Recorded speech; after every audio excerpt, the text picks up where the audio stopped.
Je veux qu'on regarde rapidement Naomi. On va lire du verset 1 au verset 18. Quand on regarde ce texte, d'abord ce sont des réfugiés de la faim.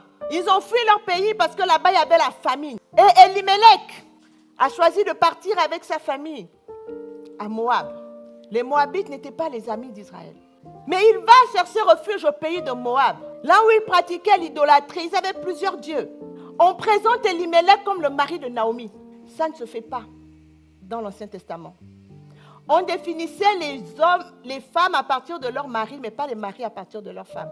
Et donc, on montre que Naomi est un personnage central. Ça veut dire que son mari est à son ombre, est dans l'ombre de Naomi. Et donc, dans cette famille, il ne reste qu'une femme, sans mari, sans enfant, en terre étrangère. Une terre dans laquelle elle est venue comme réfugiée. Dites-moi, sur quelle base Ruth peut lui dire où tu iras, j'irai? Ruth a suivi quoi en fait?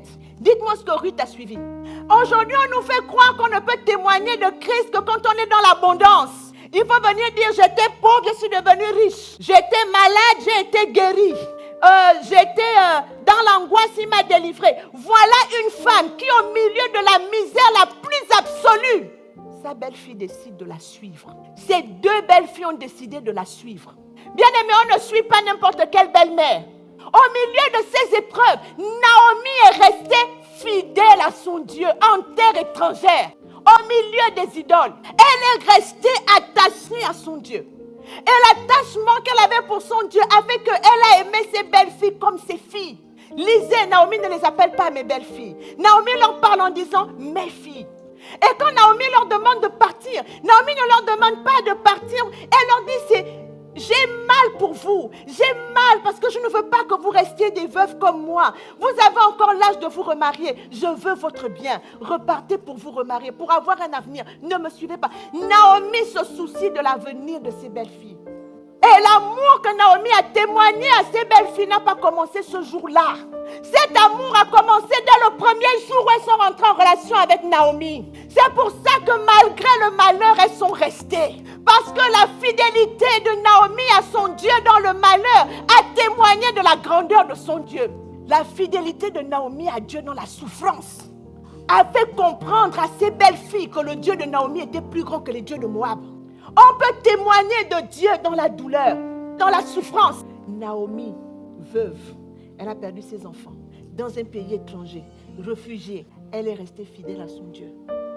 Ce que je veux nous dire, c'est que Naomi, sa vie a continué de témoigner de Dieu dans la souffrance la plus absolue, dans la misère la plus absolue. La qualité de sa vie témoignait de son attachement à son Dieu. C'est sur cette base que Ruth a pu lui dire que là où tu iras, j'irai. Là où tu demeureras, je demeurerai. Là où tu vas mourir, je mourrai. Là où tu seras enterré, je serai enterré. Elle suit Naomi parce que Naomi a un témoignage. Ce n'est pas un témoignage d'abondance matérielle. Ce n'est pas un témoignage de réussite sociale. Ce n'est pas un témoignage de gain en notoriété. C'est un témoignage de l'attachement qu'elle avait vis-à-vis de son Dieu.